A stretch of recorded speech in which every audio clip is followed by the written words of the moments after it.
Hey y'all, so I had plans to do a bookshelf tour on my blog before this semester even started, and now here we are at the end of the semester. I just finished my last final last night, and I am finally doing a bookshelf tour. I'm probably going to do a non-video one on my blog, so if you want to check that out, you can. The link will be in the description. But yeah, I think I'm done buying books for the year unless I find some in like a used bookstore that I really just can't resist. But yeah, so this will kind of be just my end of 2014 bookshelf tour. This is just the bookshelves that I have here at school. I do have a bookshelf at home, which I probably will not be doing an updated tour for because it really hasn't changed because I haven't been home. So I do have two bookshelves here at school. One is a full-size bookshelf that has, like, it's tall and has 5 shelves, and then I have a smaller 2-shelf bookshelf that kind of acts as my nightstand. So I will be doing a tour of both of those. I will start with kind of the overview of how I organize each of them, and then I will go into the more specifics. I don't think I'll be pulling out any books and showing them to you specifically, but I will be kind of running over like series that I have and perhaps the titles of the books. I'm not quite sure yet because I haven't filmed it yet, but yeah, let's just jump right into it. Okay, so this is my main bookshelf. I'll just pan all the way down so you can see all the glorious books that are on it. So I organize my bookshelf mostly, as you can see, by series. I start out with, obviously I have Harry Potter up at the top, and then I have Pendragon beside it, partially because those are my two favorite series, and partially just because they fit on the shelves so nicely next to each other. After that, I organize it mostly by how many books I have in the series and what genre the series falls into. So this shelf right here, this shelf right here, and up until right here on this bookshelf are all series where I have at least 2 books in that series. Starting right here with The Bone Season by Samantha Shannon, I have just a few books right there where I don't own more than 1 book in the series. Then this bottom shelf down here are just books that are standalones. So as I said, I group my series based on genre. So I start out with my high fantasy books, and then starting with my Cassandra Clare, I go into the more urban fantasy, all the way down to this shelf right here. And then from this point onward, I have some dystopian series, starting out with some sci-fi dystopian and going into more paranormal dystopian.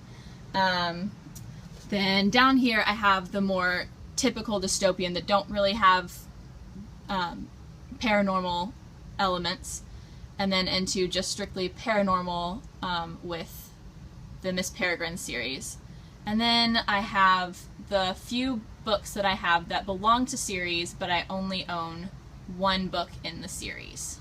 So then the bottom shelf is kind of organized in the same order as the series are, starting with high fantasy, going into more dystopian, and then into the horror books, and then into some mysteries, finishing off with some contemporaries and some classics, and then a couple nonfiction books. So there we go. That is the overview of my first bookshelf. So this right here is my second bookshelf. It sits right next to my bed and works kind of like a nightstand because I needed more shelving for my books. This top shelf has some of my music and psychology books here in this stack, and then some classics stacked up here, and then some kind of fun fill-in books that I had laying around that fit there. And then down on this bottom shelf, it's actually double stacked, so I will show you the front stack and then I will move it out of the way to show you what's in the back.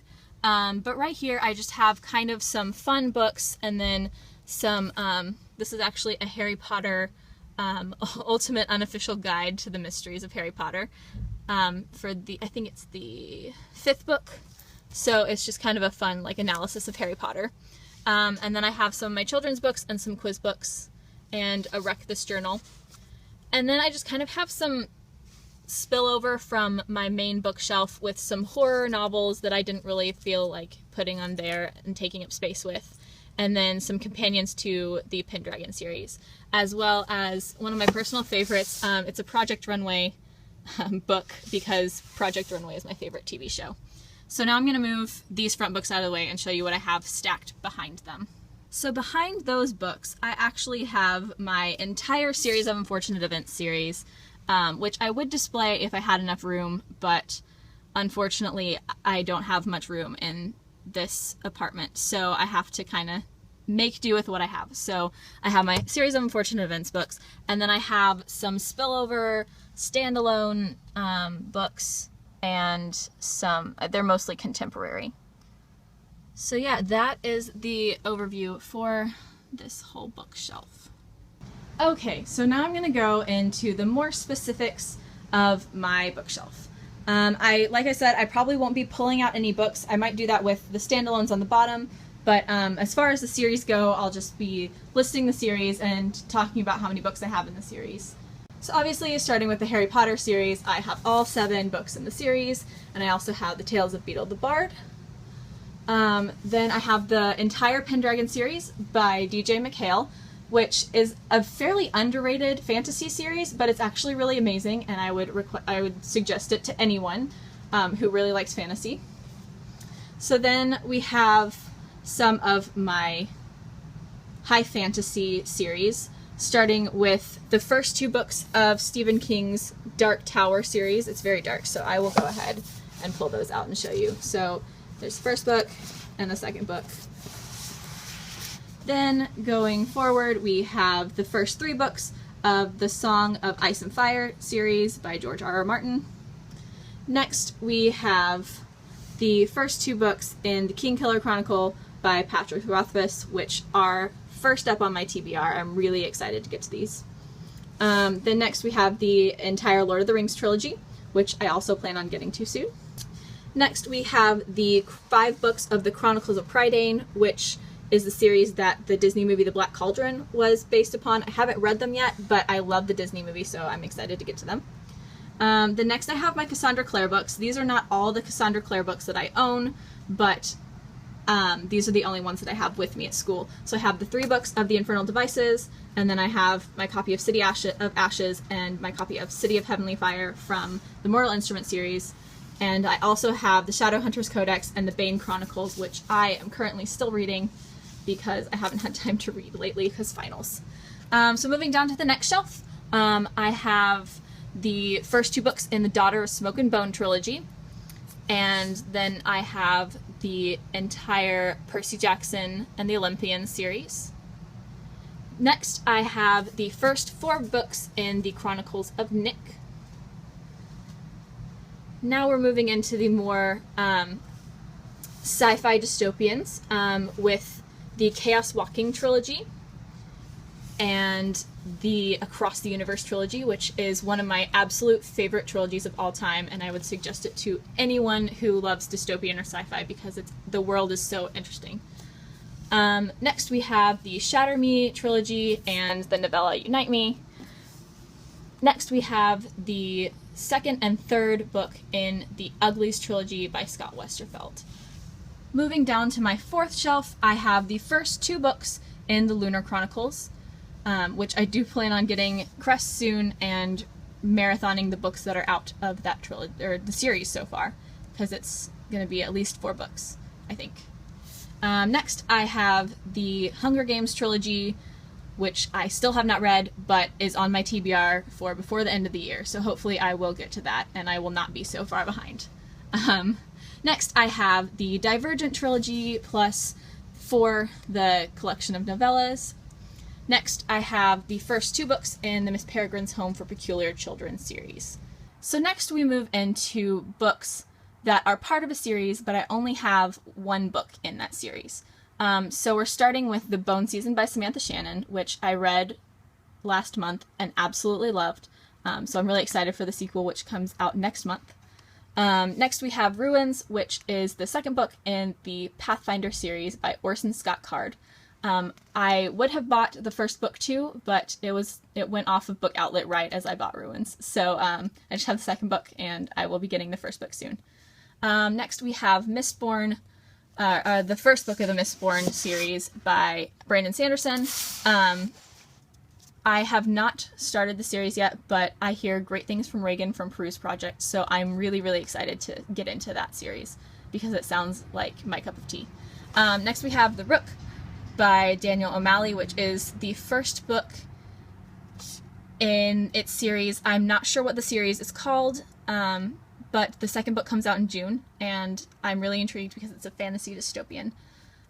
Next we have, obviously, The Giver by Lois Lowry. I probably will not be continuing on in the series, but I did like the first book enough to have it in my collection. Next we have Through the Evernight, which is the second book in the Under the Never Sky trilogy, which sounds really exciting. I got this off of Book Outlet, and they didn't have the first one, so I will be purchasing the first one. I just don't have it yet. Next is The Lost Code, which I believe is the first in a series. It sounded intriguing, so I got it. I don't know if there are more books out yet, but I have not started the series, so I have not gotten any more books in the series. Next, I have Gone by Michael Grant, which is the first in the Gone series. I do plan on getting the rest of them at some point, but I just don't have them yet. And then here at the end, we have The Diviners by Libba Bray, which is the first in the Diviners series, I believe is what it's actually going to be called. I absolutely love this book. The second book comes out in April, and I'm really excited, although I'm really sad that there was a cover change because the cover of that is gorgeous. So here, as you can see, I have a jar. It is my TBR jar. It has all of the books on my shelf that I have not read in it, and I planned to use this more this year, but I did not. I will be getting use every month next year. I will be pulling a book out of it, although I probably need to update it because I probably have not updated it since like September. So I need to put all the new books in here.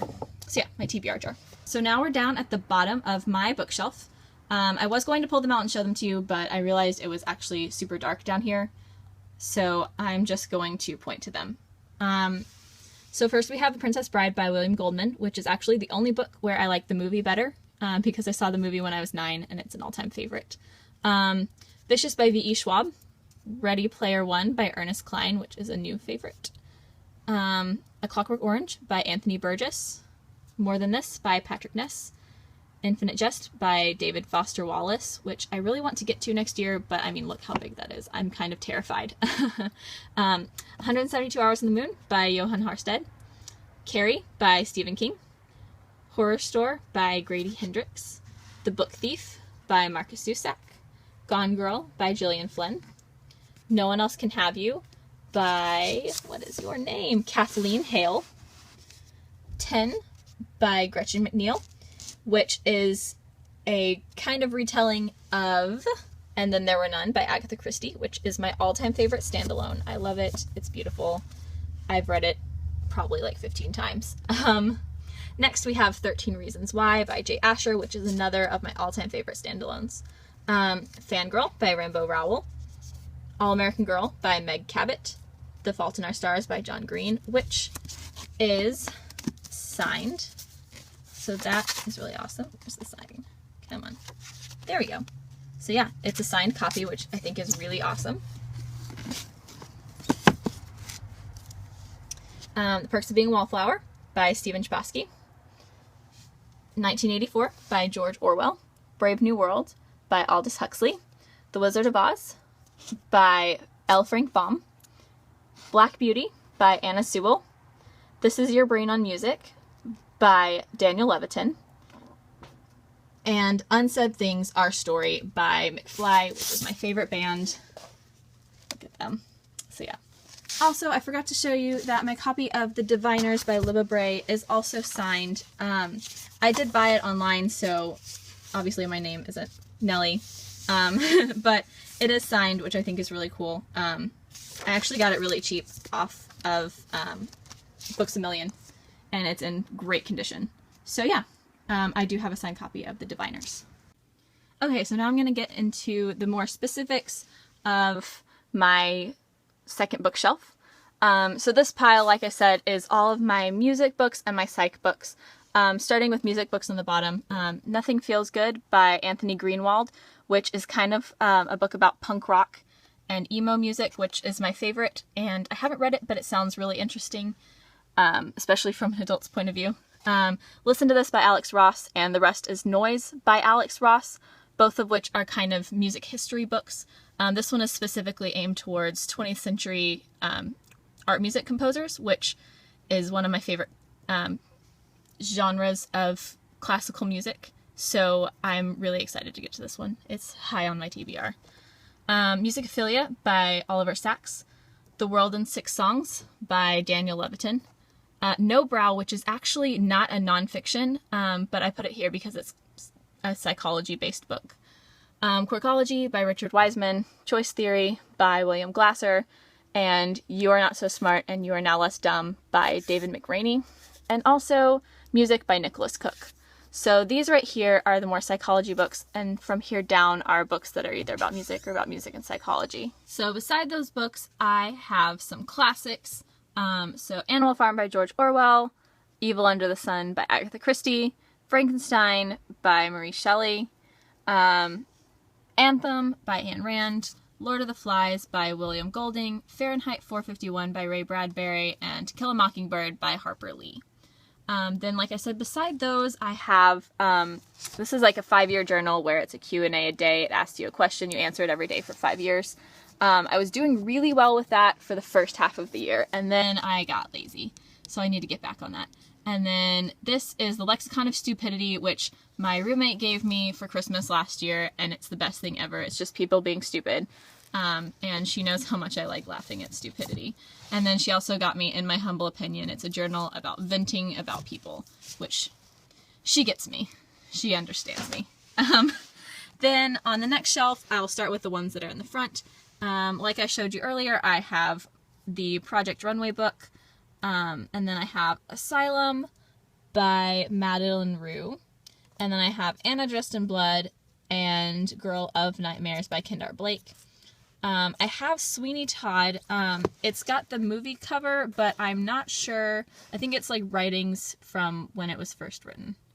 I'm not quite sure how it works, so I haven't read it yet. Then I have an art copy of Dear Killer, which I actually got at a used bookstore for free because I purchased a certain amount of books. I didn't get to read it before it came out, but I will eventually. Then I have 2 novellas that go along with the Pendragon series. Each of them are a series of 3 novellas about one of the travelers from a different territory. Then I have Wreck This Journal, which one of my other roommates gave me for my birthday, which I was doing a lot of stuff on, and then I kind of started slacking, so I need to get back on that. Then I have Clickology, which is a quiz book, and Your Ultimate Personality Quiz, which is another quiz book. You may be able to tell I really like quiz books. It's a really random obsession, but I like them. Then I have the 10th Magic Treehouse book, Ghost Town at Sundown, and Holes by Louis Satcher, both of these which are just children's books that I got for nostalgic purposes. Then I showed you this earlier, but it's the Ultimate Unofficial Guide to the Mysteries of Harry Potter, Book 5. I have the book for books 1 through 4, which is one single book, but it's at home. Then I have Literary Listography, which is basically just a book of lists about books. Which, I mean, it speaks to my very soul because I love list making, fun list making, not like to-do list, but I like fun list making, and I also, of course, love books. Then I have 642 Things to Write About, which is just writing prompts, and it's really cool. And then I have List Yourself, which is another list book. So now we've reached the last section of my bookshelf, which is the books that were behind the ones that I just showed you. So I have the entire series of Unfortunate Events from books 1 through 13.